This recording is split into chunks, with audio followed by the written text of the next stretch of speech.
Carolyn Givens from the Ohio Suicide Prevention Foundation. These are difficult times for Ohioans. These are the times where people are feeling isolated and hopeless. Oftentimes they've lost their homes, they've lost their families, they've lost their jobs.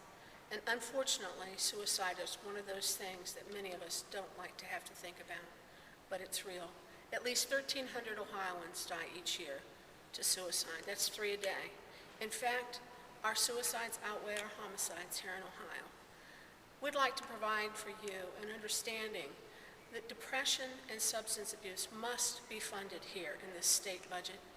Otherwise, there's a sense of hopelessness and there's a sense of loss. In fact, there could be a sense of a loss of life. We have Dean Turner with us today. He's a survivor of suicide loss, and Dean's going to tell you his story. Thanks. Thank you for allowing me to testify today. My name is Dean Turner. I'm Dean's dad. On January 10th, 1997, Dean was 14 years old and in the 8th grade. That Friday, Dean had not done well on warm-ups for the proficiency test in the morning, and on the way to a pep rally that afternoon, he got involved in some horseplay and he got sent to the office. It was late in the day and they sent him back to say they'd deal with it on Monday. Dean was a good student, a soccer player, popular with his classmates. He came home from school and wrote us a note saying he could not bear to face us, and he took a 12-gauge shotgun and took his own life. Today, I believe Dean suffered from undiagnosed depression, and had we been aware that he had this, we might have been able to help him.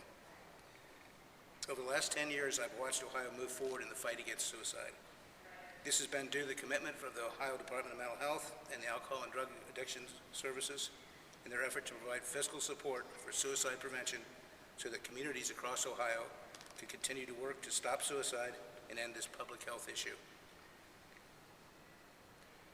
Today, many schools are using tools to identify children who might be at risk, and most school administrators are willing to talk about the problem of suicide. Suicide is a devastating issue for family, friends, and coworkers.